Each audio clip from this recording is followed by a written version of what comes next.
નમસ્કાર, સ્વાગત છે તમારું અમારા સુર સ્ટુડિયો ચેનલમાં।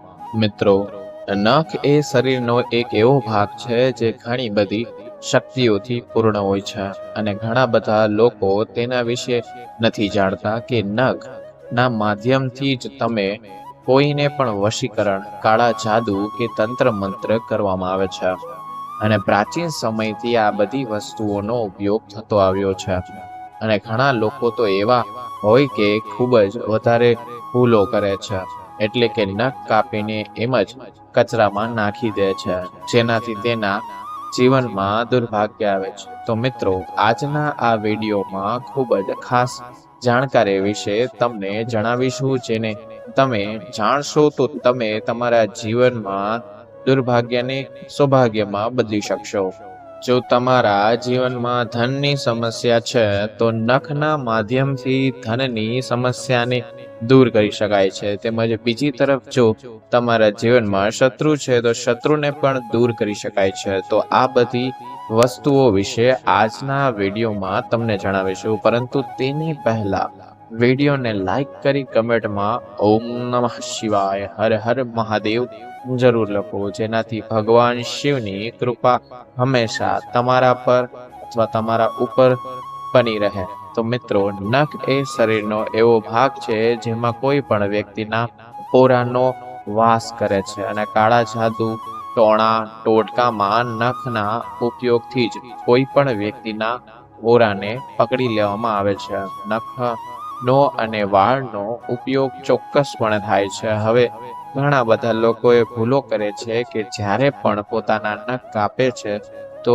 એને જ તેને કચરામાં નાખી દે છે, તો આવું બિલકુલ પણ ના કરવું જોઈએ, કેમ કે જો તમારા નખને તમે કચરા પેટીમાં નાખી દો છો તો તેનાથી તમારું ભાગ્ય ખરાબ થઈ જાય છે અને ઘણા બધા લોકોને તેના વિશે ખબર નથી પડતી, કેમ કે નખને તમે જેવા જ કચરા પેટીમાં નાખો છો તો તેનો સીધો પ્રભાવ તમારા જીવન ઉપર, તમારા ભવિષ્ય ઉપર, તમારા ઓરા ઉપર પડવા લાગે છે। જો કોઈ પણ વ્યક્તિના ઓરા બગડી જાય તો મનમાં ટેન્શન, ડિપ્રેશન થઈ જાય છે, કેમ કે કચરા પેટીમાં સડી ગયેલા અને ખરાબ વસ્તુઓ રહે છે અને તમે ત્યાં તમારા નખને ફેંકી દો છો, તો એ બધી વસ્તુનો પ્રભાવ તમારા ઓરા ઉપર પડવા લાગે છે મિત્રો, જેના કારણે મનમાં બેચેની અને દર્દ થવા લાગે છે। તો બીજી વાર તમારે ધ્યાન રાખવું છે કે નખને તમારે કચરા પેટીમાં નથી ફેંકવાના, પરંતુ જો તમારા જીવનમાં ધનની સમસ્યા છે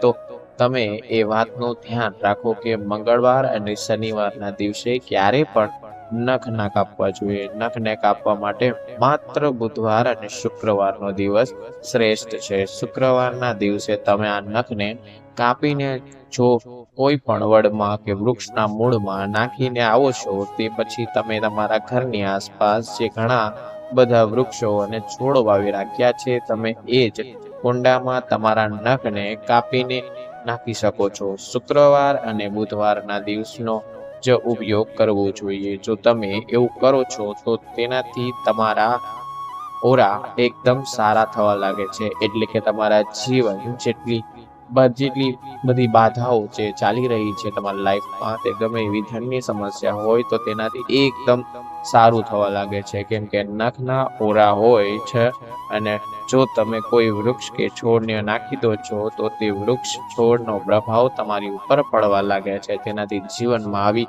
રહેલા ધનની બધી સમસ્યાઓ દૂર થઈ જાય છે। તે માટે તમે કોઈ પણ વૃક્ષ કે છોડમાં નાખી શકો છો, તે શમીનું વૃક્ષ હોય, કોઈ પણ છોડ હોય તેમાં નાખી શકો છો, પરંતુ જો વડના વૃક્ષમાં નાખો છો, કેમ કે વડના વૃક્ષ તો વિસ્તાર ખૂબ જ વધારે હોય છે અને ખૂબ તેજીથી વધે છે, એટલે કે વડના વૃક્ષને કોઈ રોકી શકતું નથી, તે ગમે ત્યાં ઉગી જાય છે, તે પોતાના વિસ્તાર એટલો ફેલાવી દે છે અને તેના મૂળ પર ખૂબ જ ઊંડા ઉતારી જાય છે। તો તમારે આવા વૃક્ષનો ઉપયોગ કરવો જોઈએ। વડના વૃક્ષમાં મૂળમાં તમારો નખને નાખી આવવાના છે।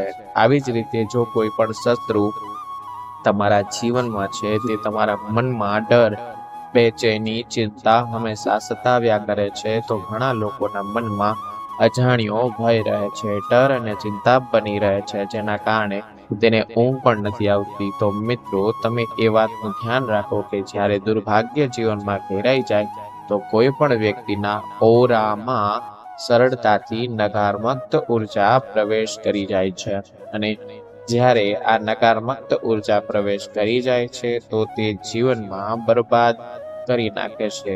વ્યક્તિ પોતે પણ સમજી નથી શકતા કે શું થઈ રહ્યું છે, કેમ કે જો કોઈ વ્યક્તિના મનમાં 24 કલાક ડર, ભય અને ચિંતા બની રહે છે તો એ સમજી લો કે તેનું કોઈ પણ કાર્ય પૂરું નથી થઈ શકતું, અને એ સમયે તે કોઈ પણ કાર્ય કરવા વિશે વિચારશે, કોઈ પણ કાર્યને હાથમાં લેશે તો તે કાર્ય પણ નહીં થઈ શકે.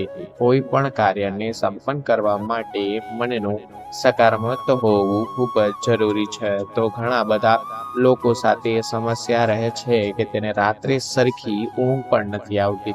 તો મિત્રો, તમારે માત્ર એટલું જ ધ્યાનમાં રાખવાનું છે કે કોઈ પણ શુક્રવારના દિવસે તમારા પૂરા નખને, એટલે કે હાથ અને પગના બધા નખને કાપીને તમારા શનિવારના દિવસે તેને બાળવાના છે. તે વાતનું ધ્યાન રાખો કે શુક્રવારના દિવસે જ તમારે તમારા નખ કાપવાના છે અને તેને સંભાળીને રાખી દેવાના છે. પછી શનિવારના દિવસે તેને કપૂરની મદદથી કે કોઈ પણ લાકડાની બાળીને તેની ઉપર નખને બાળીને બિલકુલ રાખ કરી દેવાના છે, અને એ વાતનું પણ ધ્યાન રાખવાનું છે કે નખ બિલકુલ રાખ થઈ જવા જોઈએ, અને આ રાખને કોઈ પણ કુંડામાં નાખી દેવાનું છે. આવું કરવાથી તરત જ ડર, દરેક ચિંતા સમાપ્ત થઈ જશે, રાખ થઈ જશે.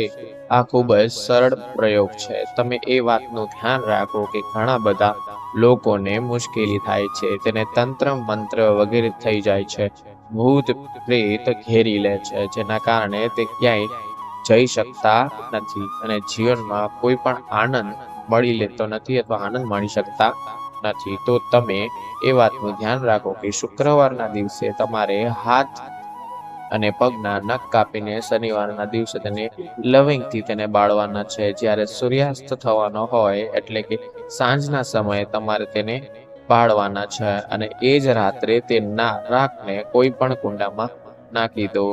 જેવો જ તમે આ પ્રયોગ કરવાનું શરૂ કરો, તમે જાતે જ જોશો કે જે નકારાત્મક ઉર્જા તમને પરેશાન થઈ રહી હતી તે જાતે ડરીને ભાગી જશે, કેમ કે નકારાત્મક શક્તિ અને આગથી ખૂબ જ ડર લાગે છે. એટલા માટે જે પણ વ્યક્તિ અગ્નિ તત્વનું મોટું હોય છે તો તે વ્યક્તિ ક્યારેય પણ ભૂત પ્રેત જેવી સમસ્યાથી સતાવતો નથી. તો આ વિડીયોમાં તમને જેટલા પણ પ્રયોગ જણાવ્યા છે તેને ચોક્કસપણે કરો. તમે જાતે તમારા જીવનમાં બદલાવને જોઈ શકશો, અને મહિલાઓએ પોતાના વાળને પણ નહીં અહીં ત્યાં ફેંકવા ના જોઈએ. તે પણ નકારાત્મક ઉર્જાનો સ્ત્રોત હોય છે. ક્યારેય પણ પોતાના વાળને ફેંકતા પહેલા તેની ઉપર ફૂંકી નાખો, જેનાથી તેની ઉપર કોઈ ક્રિયા ના થઈ શકે. તેના વિશે વધુ જાણકારી માટે તમે આ વિડીયો જોઈ શકો છો. તો મિત્રો, આશા છે કે આ માહિતી તમને પસંદ આવી હશે. જો તમને આ વિડીયો પસંદ આવ્યો હોય તો લાઈક અને શેર જરૂરથી કરજો, અને કમેન્ટ બોક્સમાં એકવાર હર હર મહાદેવ લખીને ચેનલને સબસ્ક્રાઇબ કરવાનું ભૂલશો નહીં. આવા જ વિડીયો જોવા માટે, વિડીયો પૂરો જોવા માટે આપનો ધન્યવાદ.